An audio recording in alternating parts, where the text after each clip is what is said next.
Welcome to Pushback. I'm Aaron Maté. In his first major foreign policy act as president, Joe Biden renewed the New START treaty with Russia, the last remaining accord that limited the nuclear arms stockpiles of both countries. But despite this opening act of diplomacy, Biden has also sent signals that he will seek continued confrontation. In his first speech on foreign policy, Joe Biden called for confronting Russia and singled out the case of the imprisoned anti-corruption activist Alexei Navalny. I made it clear to President Putin, in a manner very different from my predecessor, that the days of the United States rolling over in the face of Russia's aggressive actions, interfering with our elections, cyber attacks, poisoning its citizens, are over. We will not hesitate to raise the cost on Russia and defend our vital interest and our people. Mr. Navalny, like all Russian citizens, is entitled to his rights under the Russian Constitution. He's been targeted for exposing corruption. He should be released immediately and without condition. Navalny was imprisoned just months after he survived a poisoning attempt that he has blamed on the Russian government. And all of this has only bolstered Navalny's image in the West as the poster child of the Russian opposition. But how do Russians actually feel about Navalny? Well, joining me now are two Russian writers and activists with different perspectives than we usually hear in the Western media about Navalny. Katya Kazbek is a writer, translator, and the editor-in-chief of arts and culture magazine Supermoto.com. And Alexey Sakhnin is a Russian activist and a member of the Left Front. He was one of the leaders of the anti-Putin protest movement in 2011 to 2013. Welcome, Katya and Alexey, to Pushback. Katya, I'll start with you. Can you talk about who Alexei Navalny is and contrast how you see him with how he is held up in the West?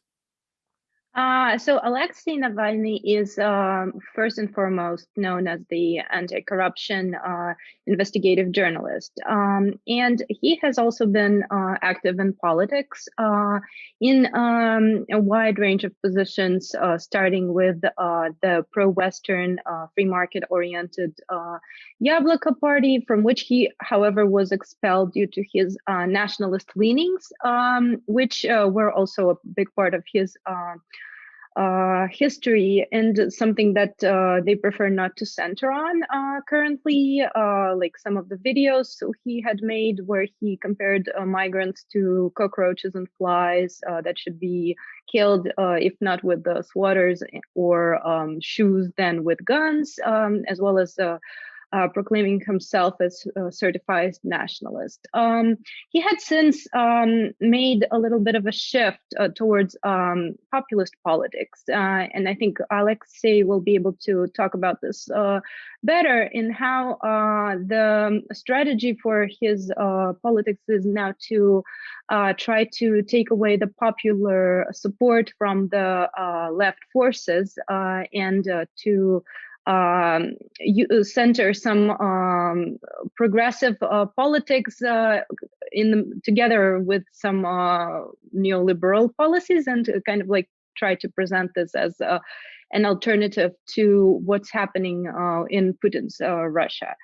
And but basically he has very loose politics and keeps going back and forth, which I think is evident in some of the interviews he's given recently, including a post-poisoning story when he was in Germany and spoke to Die Spiegel in 2020, or when he spoke to The Guardian in 2018, I believe, and said that he doesn't, for instance, renounce his nationalist politics because it allowed him to be able to be a bridge between nationalists and liberals and everyone else. And he's also has been brought to the spotlight, of course, by this poisoning story from last year, which has recently culminated in his return from Germany, where he was undergoing treatment to Russia, after which he has been detained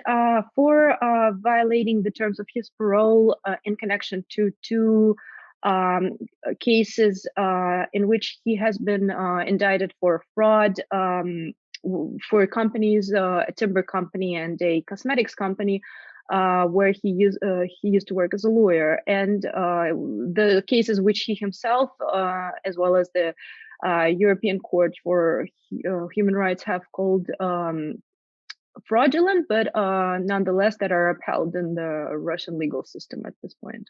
Alexei, you are in Moscow. You've been involved in the Russian opposition movement as a leftist protest leader for a long time now.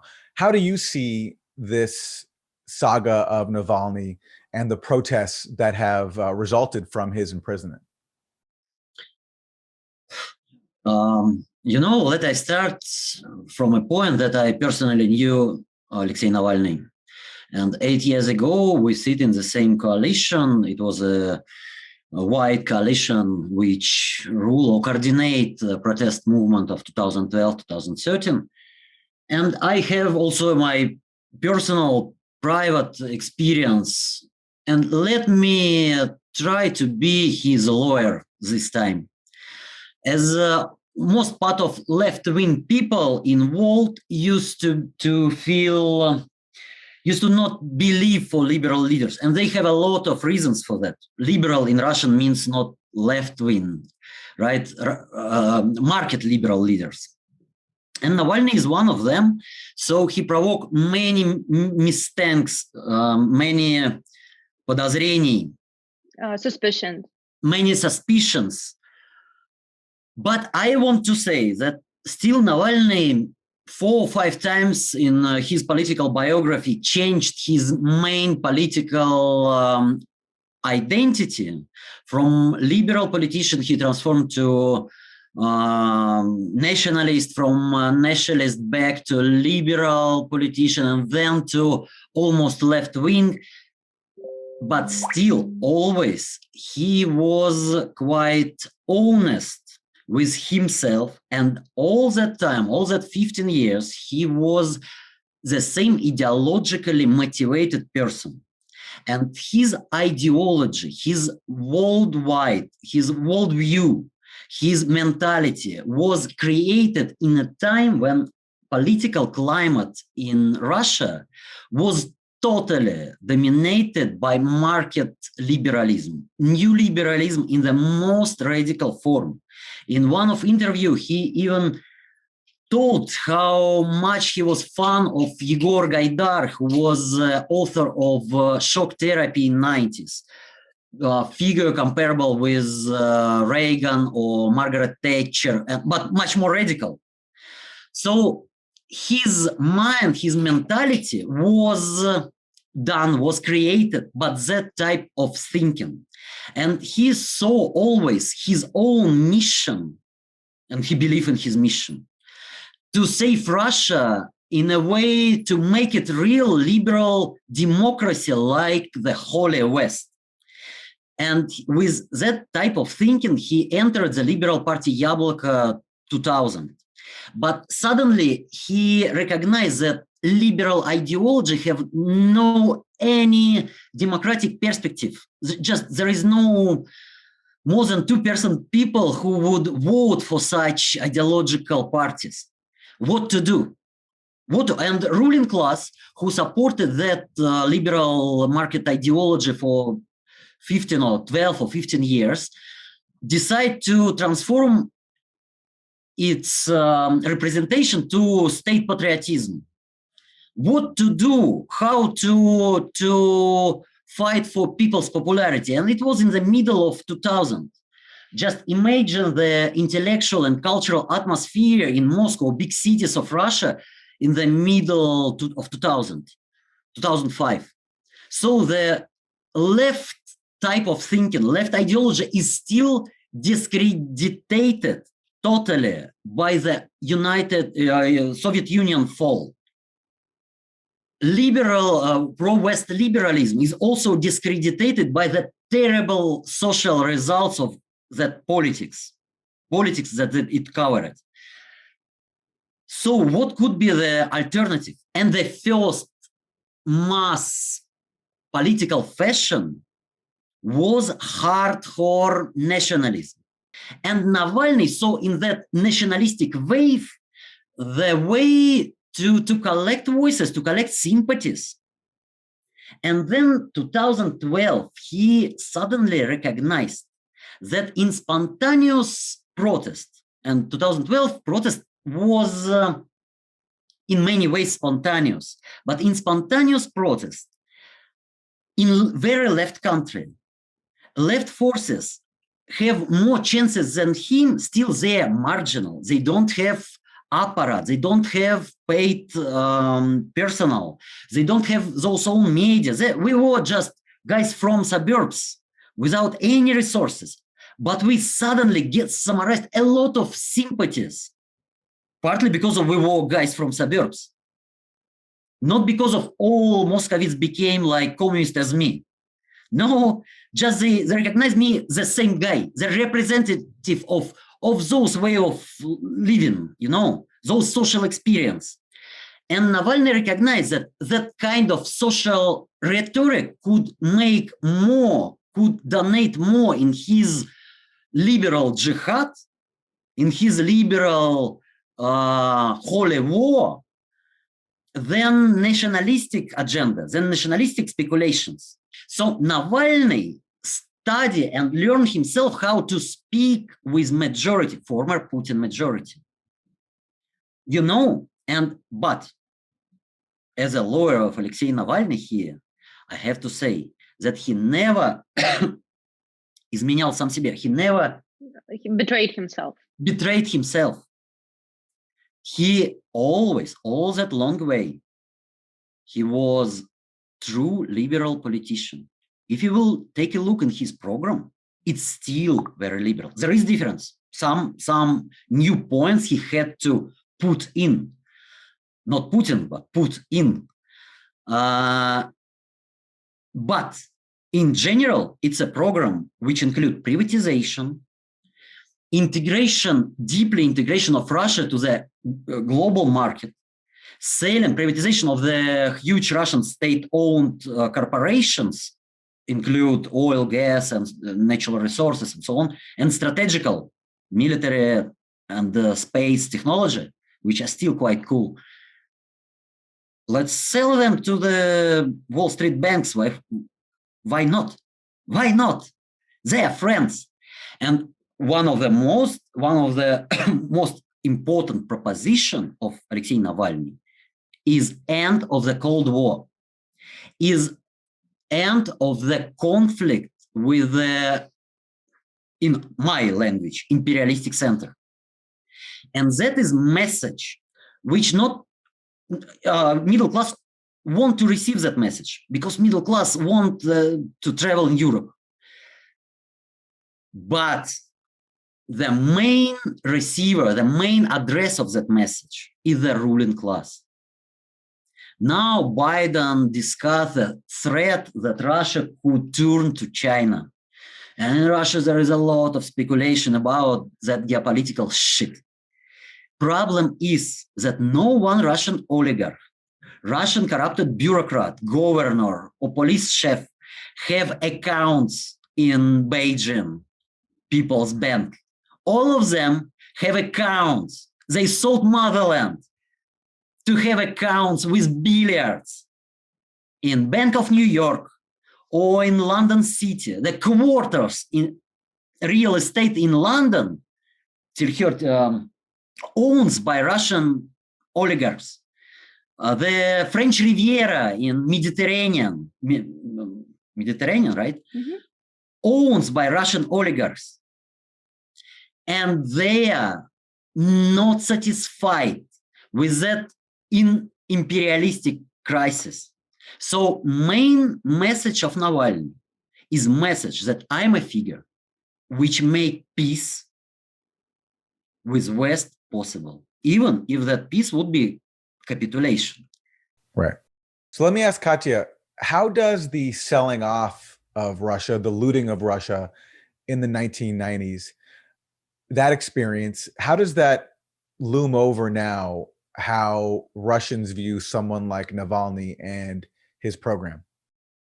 Well, I think it largely depends on whether people have this context of history to look back to. Because, for instance, the one of the places where my family comes from is in Krasnodar, the south of Russia, which where a lot of industries have been overtaken by Westerners or oligarchs, or are right now in the hands of people close to the governments there. So it's even though the region is compared to other places in Russia is comparatively prosperous, there's still this memory of the hardships that existed. And I think in general over Russia, because after the 90s with Yeltsin and Gaidar's economic reforms that Alexei has mentioned, so many people were left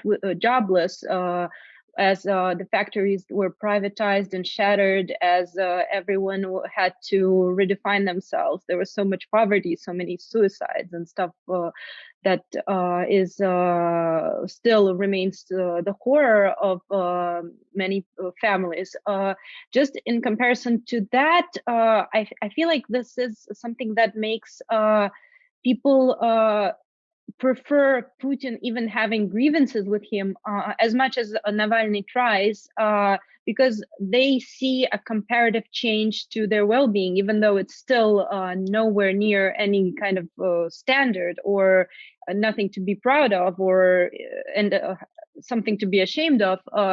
They still, at least, like, for instance, my relatives have this opinion, or a lot of the people that I know in the regions, that it's still better because something has improved since the 90s, and they don't want some kind of like a shakeup to happen again, which is why they are generally distrustful of what Navalny is offering, because he also, while offering kind of the same thing as in the 90s in terms of further privatization and another leap of unity with Russia, with the West, where we've already been as well.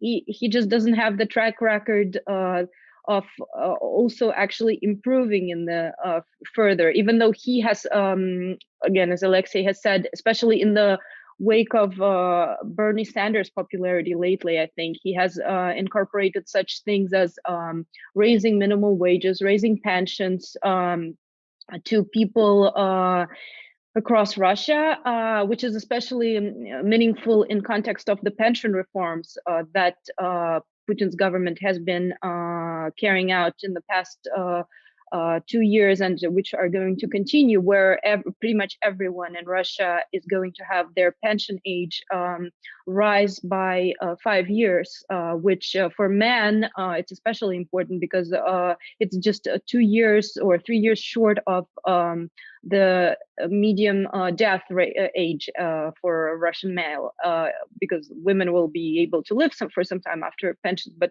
men just go into retirement and die.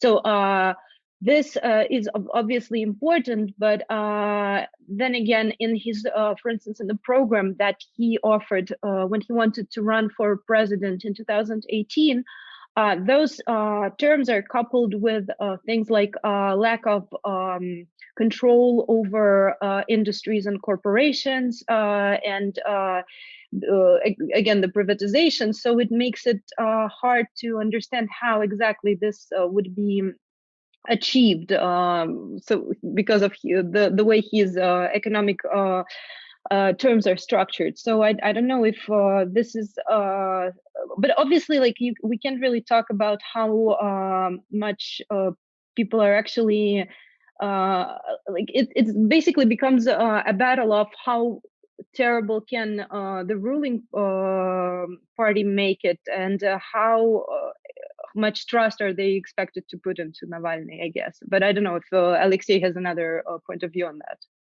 So in my eyes, sociologists try to research that public, and they recognize that almost half of demonstrants was first time on streets, first time participate in protest actions. It's totally new public. Very important fact that last 15 years, since 2006, majority of all political mobilizations was Moscovites. Now, Moscow is not the center of the protest mood anymore. In Far province, even in Krasnodar, south is very difficult in that understanding that way. But in Ural and Siberia and Volga region, protest mobilization in person are much more than in Moscow. In Petersburg, it's much more. So my analysis and my solution, it's new social forces who came to protest, to demonstration. It's not middle class anymore. The main force is a massive professions, teachers, workers, precarious workers, and so on. And they bring with them social agenda. Questions about equality is the parallel. I have been on that mobilization. Just young girls, 15 or 16 years old, they start from inequality. You know, it's totally different atmosphere. But not majority of those who are angry are not ready now to stand under the Navalny flags, because they remember what we with Katya talk about. He is still representative of the ruling class. He is still connected. He have a heritage from the liberal tradition and liberal politics. And nobody ready to repeat 90s. Nobody who is older than 20. Then Navalny's aim is to transform that situation, that to transform all form of contradictions between left and right, socialist and liberals, between poor and rich, into just one front line. Party of Putin's reaction here and party of abstract changes here. Then he want to came to the front line where it would be impossible even for me to sit home, when everyone in every fucking village should decide which side of the barricade he is on, that or that. And our Alexei, let me ask you quickly, did you take part in any of the protests around Navalny in recent weeks? Yes, 31st, both times, 23rd of October of January, I have been in Samara in Volga region. And 31st, as a protester? I have been in Moscow. As a protester? As a journalist. A journalist, okay, okay. So you didn't see yourself represented in those protests? No, all what I am talking here about should show that I have some contradiction, some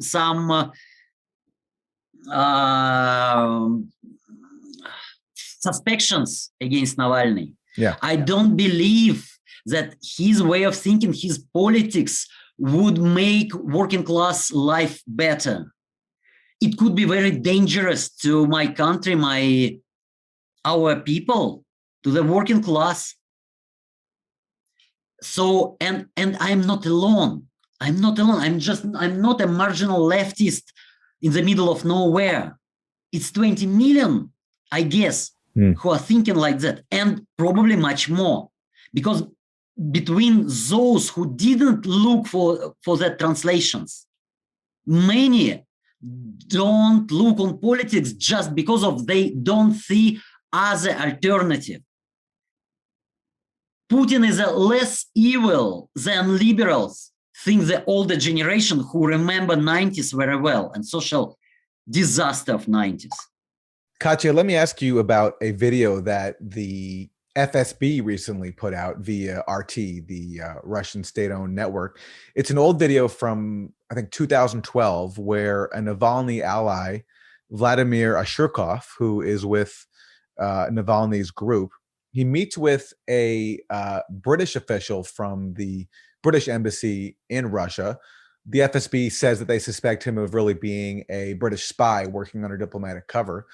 But regardless of what his actual role is, they are meeting, and Ashurkov talks with him about asking for funding, asking for something like $10 to $20 million per year. And he talks about reaching out to the Russian elite and basically saying, if I read his words correctly, that that Navalny does not pose a big threat to them, that they want to bring them on board to their side. And they also talk about their plan of having protests, propaganda, he even says, just as part of a wave of opposition to Putin. And they're trying to basically bring British government support on side. If we had more money, we would expand our activities, of course, with a little money. If somebody would spend, I don't know, $10-20 million a year on supporting this, we would see quite different picture. And this is, not a big amounts of money for people who have billions at stake in this game. Yeah. So that's the message that I'm trying to project in my fundraising effort and talking to people, business community, and so on. We need to play on different chessboards. Mass protests, civil initiatives, propaganda, establishing contacts with the elite and explaining to them that we are reasonable people and we're not going to demolish everything and take away their assets, things like that. What did you make of this video, which was obviously put out in response to the global outcry over Navalny's sentencing? Well, I think that it's very crucial to view Ashurkov, first of all, in connection to what Alexei has just been saying, because he himself is a representative of that particular liberal capitalist class, because he used to work, for instance, for quite some time for the St. Petersburg port, which is connected to mafia and connected to Putin's own time in St. Petersburg and linked to a whole lot of corruption. And afterwards, he worked for Alfa Bank, one of the biggest banks in Russia, which is Mikhail Friedman, who heads it.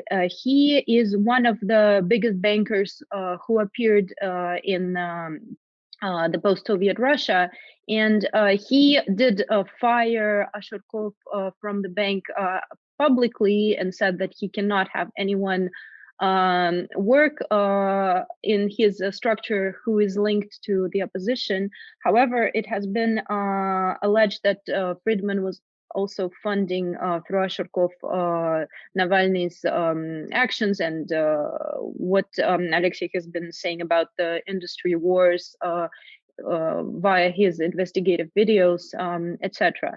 So this is something to take into consideration, and definitely this video was taken out. I think it's pretty much as old as the investigation into the palace itself. So that's also an interesting parallel.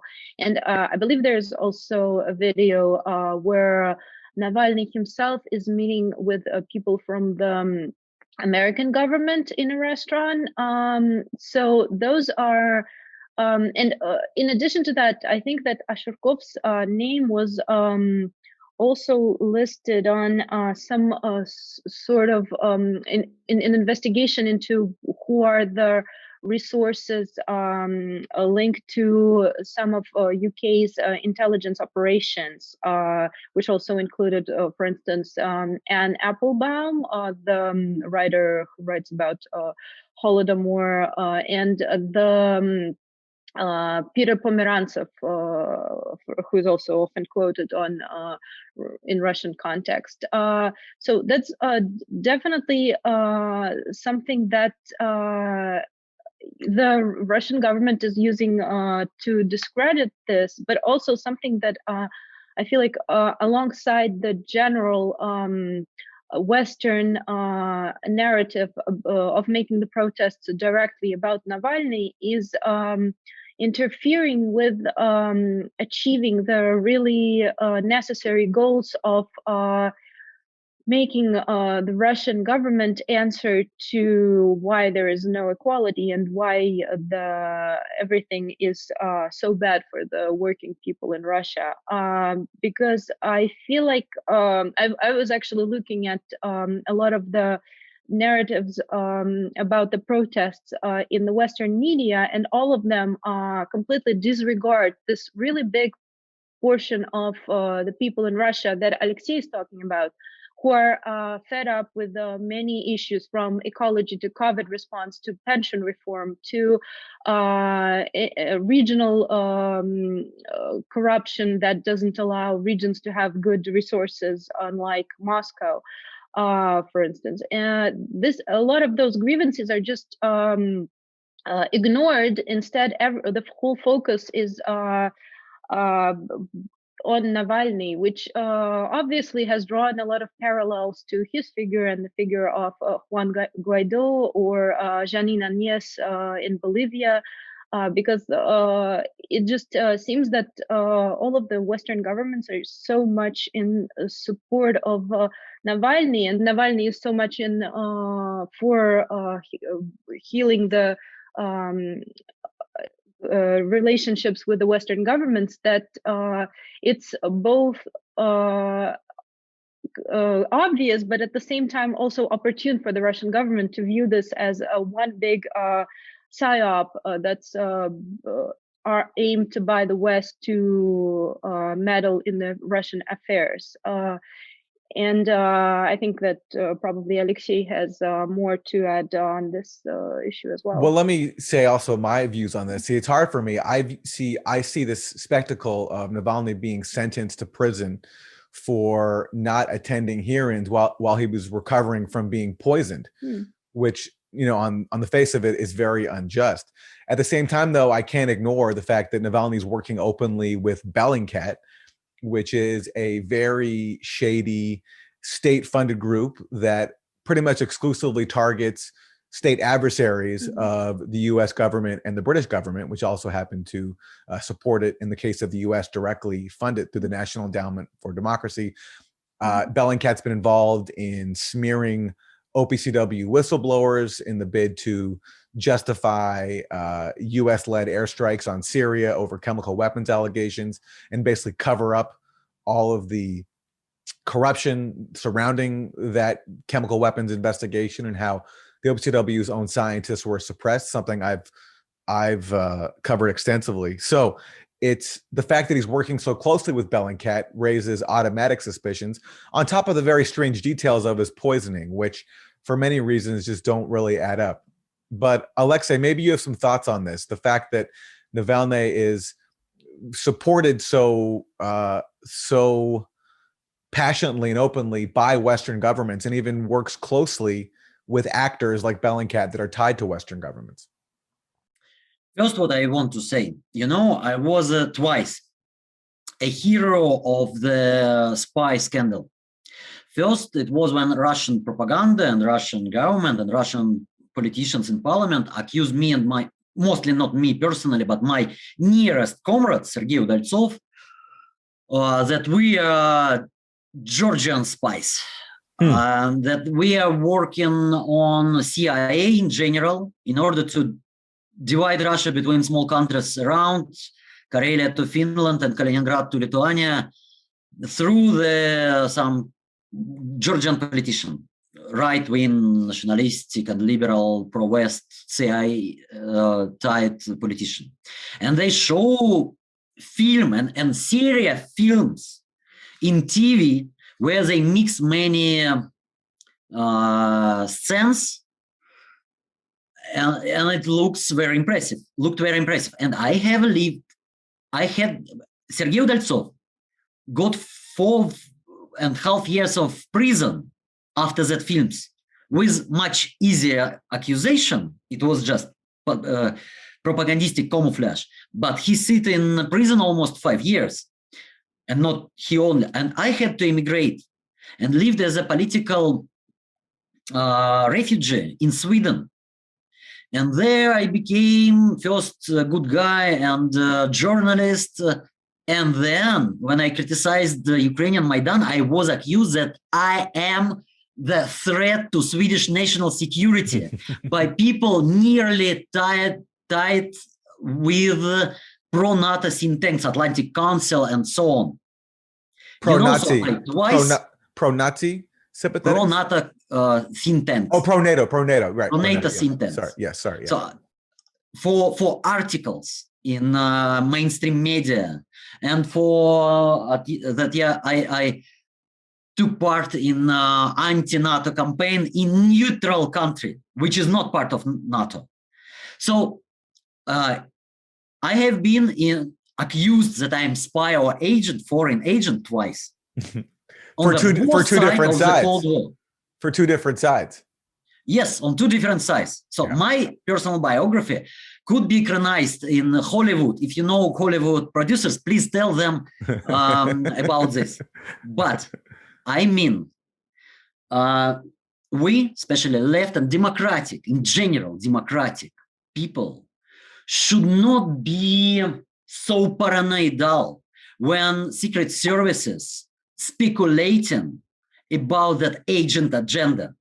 My point, yes, they work and they get some information from intelligence. Yes, they do, I guess, through Bellingcat, or they get it through some legalization, some NGO.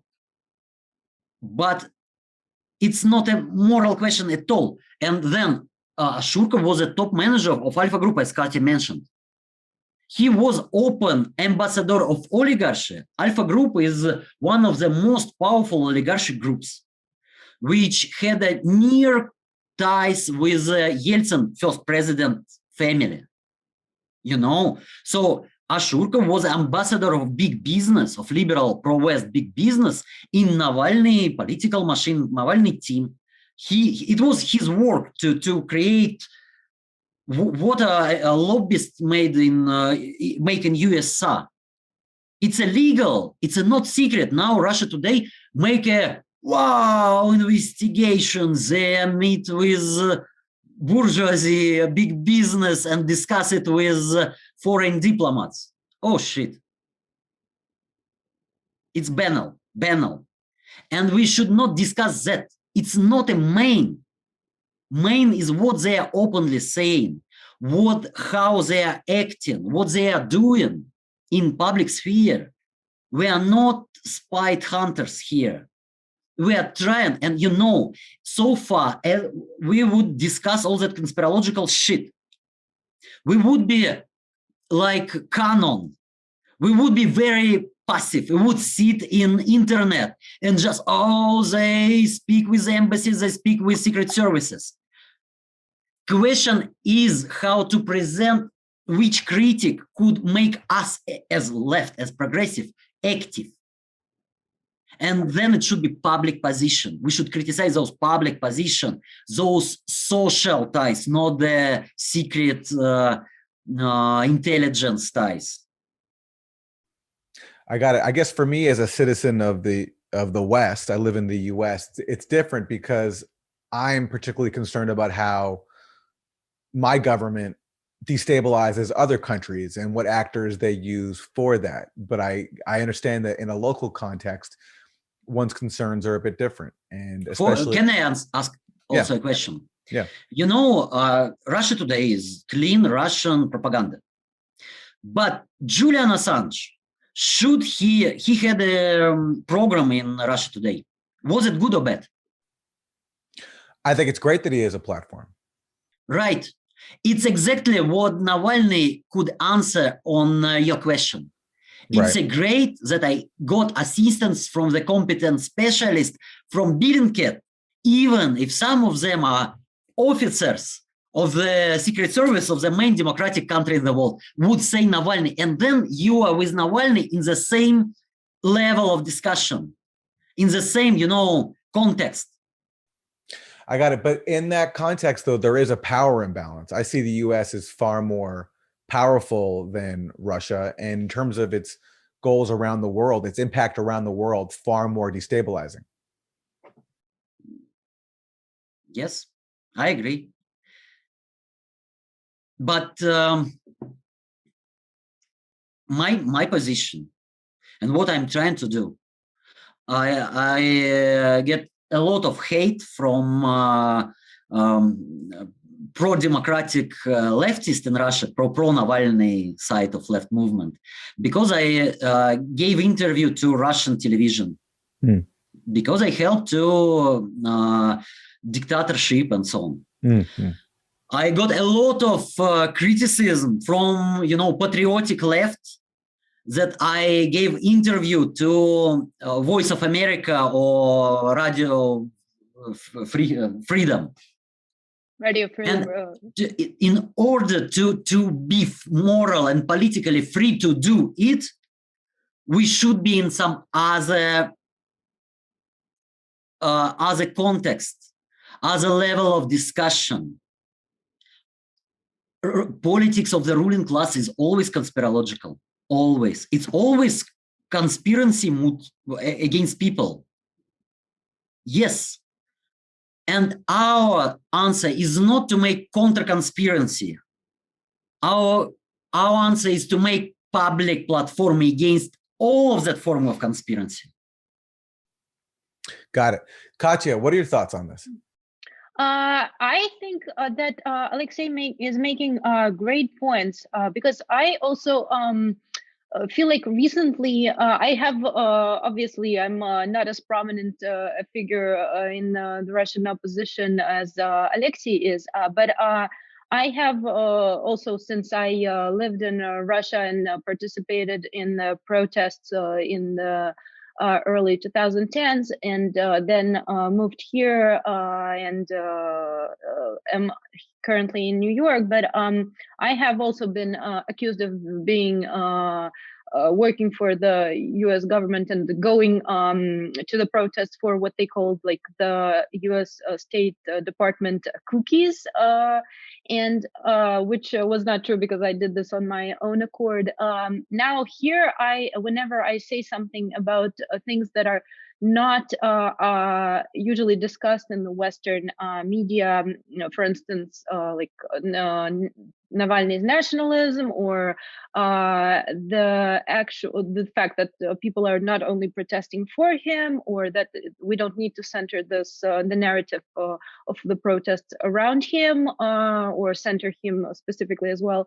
I am always called a propaganda agent for a Kremlin bot and things like that, especially given the fact that I have written a few op-eds which were mostly based on my Twitter threads for Russia Today. Now everyone is saying that I'm working for them and that everything that I say should be discounted. And I recently had like this weird spat with actually a woman from Bellingcat, where they actually started accusing Alexei of the things that he's saying he's been accused of. Then I said, like, you were not in a position to judge, like you can be accused of the same thing when they accuse me of the same thing. So it's snowballs, and it's really and at the same time, I understand what you are saying, and it's really difficult to, especially viewing those things from the heart of the imperial world from here, it's hard to stop concentrating on the fact that everyone who is working in this is always has some Washington DC connection, or has gone on this, for instance, like Navalny and Volkov themselves have gone to this Yale fellowship program, which also a lot of actors in the Ukrainian Maidan had participated in. So it's hard to tune all of this out, but at the same time, I think we should also consider that much higher than that is the soft power that exists in Russia, and that has been relentless even before the collapse of the Soviet Union. Basically, like in a lot of Soviet revisionism, in the politics of perestroika, all of that was American soft power, where we were made to feel like that culturally the US is much better, and the only prospect for democracy that there exists in the world. And that was also paired with something that Alexei has mentioned already, the complete denigration of the Soviet Union, its history. And so right now there's this big idiosyncrasy that exists within the minds of people who are have to exist in this parallel universe where Putin is using the Soviet heritage for his advantage, then the Navalny and the rest are using the Western heritage for their advantage, and then you're stuck with things that, for instance, like the free medicine, which we have in Russia, it's left over from the Soviet Union, and it's not really good because of corruption and privatizations that happened. So, which is the heritage of the West. So you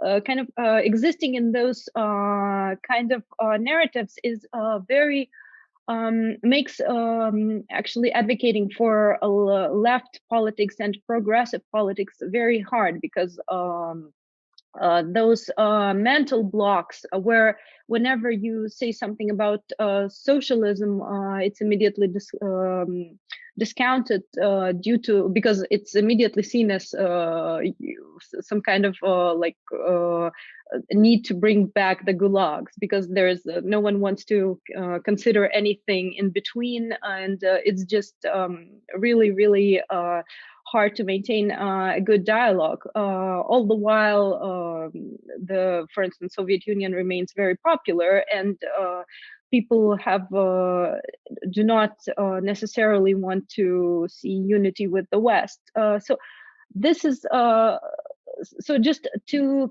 kind of say that it's only like those agents of the West and those agents of Russia. It's a kind of trying to say the same thing as the Democrats have been trying to do with the Russiagate, that there are no problems that exist within the US, and all the problems that seem to have been appearing are Russian influence. That's a dangerous path, and it's going to be dangerous for the entirety of Biden's rule or Kamala Harris's rule. We'll see. But basically, it's just deflecting from the existing problems. So we should just try to concentrate on actually building something that's neither here nor there, all the while using whatever ways we can to advocate for things that need to be advocated for. As for instance, I have also used Radio Free Europe, Radio Liberty to talk about feminism in Russia, because back in the early 2010s, there were no other platforms that wanted to do the same. So yeah. So we're going to wrap. I'm going to ask you both for final comments. Alexei, I'm just curious about what the mood is in Russia right now. You have rising tensions between Russia and the US and Europe. Both Biden and Tony Blinken have taken confrontational postures, at least in public, the way they've talked about Russia since taking office. Russia just expelled some European diplomats for attending Alexei Navalny's sentencing hearing. You also have, though, this great news this week about the success of the Sputnik vaccine for COVID. Sputnik. The success of the Sputnik vaccine for COVID. So I'm just wondering what you're expecting in the coming months inside Russia, and whether Navalny's imprisonment will lead to sustained protests, what you're expecting when it comes to Russian relations with Europe and the US now that we have Joe Biden in power. You know, I lived in Sweden for 6 years, and when someone came from Russia, I just ran and asked how is it going. And on the top of that Ukrainian conflict, the main mood, the main atmosphere was like this: that if person came to the shop to buy cigarettes or coffee, and he speak with some foreign accent, so the guy who sell, or she or he, would ask, "Is it okay? What are you fucking doing there on the West? Why you are always attacking us?" So now it's not this atmosphere is gone. And that gave some opportunities, you know. Problem, which we partly discuss right now together with you and Katya, is that for last decades, there was not some subject which we could identify ourselves with. There was not left or communist or socialist party or, I don't know, international. Whose agent am I? I dream to be agent of the working class. I dream to be agent of international. But there was nothing like that. And then we have to join party which we don't like. Party of Russian patriotic elite or American democratic imperialists or whatever. European social liberals or whatever. Now in Russia, that patriotic wave is gone, and still West and Western allies in the ruling class, in the between liberal politicians, are still very dangerous alternative, political alternative, but that gave us possibility to act, to propose to millions of people our own agenda of peace, because war was never been so close since Caribbean crisis 1961, right? We should propose reforms and changes, but not all like last 40 years changes means that working class life became worse, that incomes and loans and pensions became less, that social guarantees became less, that stress and precarious work became more. First time after 40 years, we can propose another alternative changes, but in interest of majority, not of interest of small minority. And that is exactly, I guess, what unites situation in UK, US, and Russia, and Sweden, and everywhere, at least in development countries. So my responsibility as a Russian left-wing politician, activist, journalist, or whatever, is to find a way to our own actions, not to join Putin or Navalny, not to join Washington or Putin's Gelendzhik Golden Palace. Establish my own motherland, which have no national borders, which have social project. From abstract slogans to concrete mobilizations right now, even if it means that first step, second, and third step, we would get defeat. It's better to get defeat, to be defeated, than to do nothing. Mm. Katya, your final comments as we wrap. I absolutely agree with what Alexei is saying. I think this is the thing that we should be preoccupied with most. And I personally, even though I cannot leave right now, I am anxiously waiting when I will be able to go to Russia and organize for that as well. And I think that what I would add is that I think we also need to try and find a way to exchange ideas and activism initiatives and organize together with our comrades in countries like Bolivia, like Peru, like Chile, like Uruguay, China, some ex-Soviet republics, basically all the countries that are also pursuing their left agenda and at the same time trying to escape the net of neoliberalism and imperialism and from within and without. So this is something that I really feel will be instructive because, for instance, if we look at Bolivia, the way they were able to fight off the coup and then were able to in the past few years just restore a lot of economic justice to the indigenous people who live there, to its working class, I feel like we can accomplish the same. It will just take a lot of work, and it will take a lot of independent action that where you don't recognize the two existing options as the only binary, just like as in anything else. And basically, I feel like this is the lesson that everyone whom I knew from the protests in 2010s have taken. So some people stayed on the same way, and they're just repeating what they were doing back then over and over again. Some are younger, so they're just trying the same thing that we tried then. But I feel like the way forward is to just build independently from that, and in solidarity, unity, and international, basically a new international.